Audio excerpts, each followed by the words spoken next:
Évangile de Jésus-Christ selon saint Jean, chapitre 8, versets 1 à 11. En ce temps-là, Jésus s'en alla au mont des Oliviers.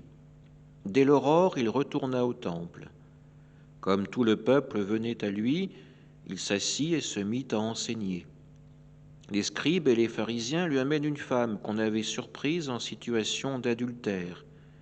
Ils la mettent au milieu et disent à Jésus, « Maître, cette femme a été surprise en flagrant délit d'adultère. Or, dans la loi, Moïse nous a ordonné de lapider ces femmes-là. Et toi, que dis-tu » Il parlait ainsi pour le mettre à l'épreuve, afin de pouvoir l'accuser. Mais Jésus s'était baissé et du doigt il écrivait sur la terre. Comme on persistait à l'interroger, il se redressa et leur dit, « Celui d'entre vous qui est sans péché, qu'il soit le premier à lui jeter une pierre. » Et il se baissa de nouveau et il écrivait sur la terre.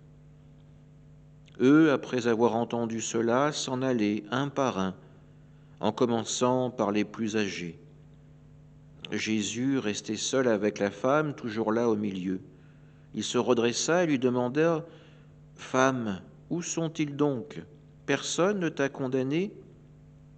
Elle répondit, « Personne, Seigneur. » Et Jésus lui dit, « Moi non plus, je ne te condamne pas. Va et désormais ne pêche plus. » Acclamons la parole de Dieu. Nous sommes toujours en compagnie de Jésus qui est en train d'enseigner au temple. Et aujourd'hui, il y a une mise en scène qui lui est destinée. Les scribes et les pharisiens traînent vers lui une femme surprise en situation d'adultère. Ils la jettent devant lui.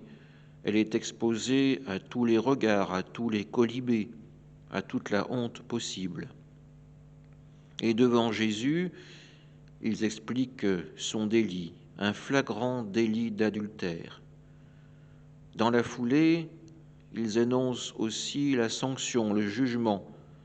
Dans la loi, Moïse nous a ordonné de lapider ces femmes-là, et toi, que dis-tu ? Nous le comprenons bien, Jésus est autant mis en accusation que la femme. Cette femme risque sa vie, et Jésus, s'il contredit ouvertement la loi de Moïse, s'il n'est pas compréhensible, s'expose aussi à la lapidation.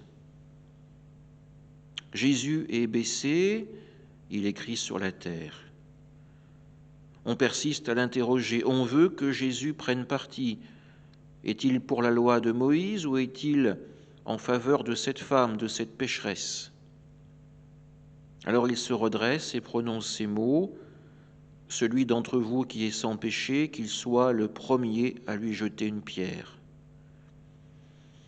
Jésus ne contredit pas la loi de Moïse, il renvoie chacun des hommes à sa propre culpabilité, à son propre péché.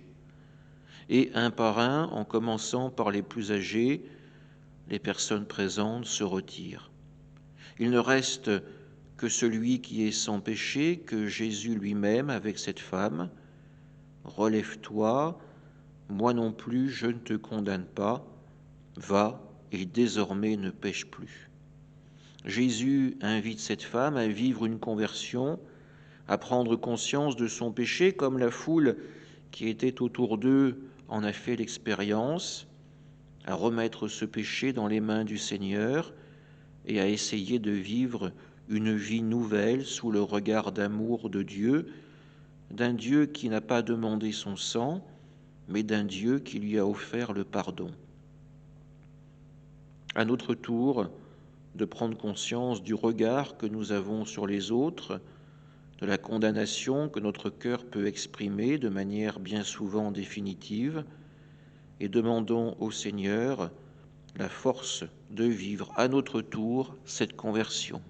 Amen.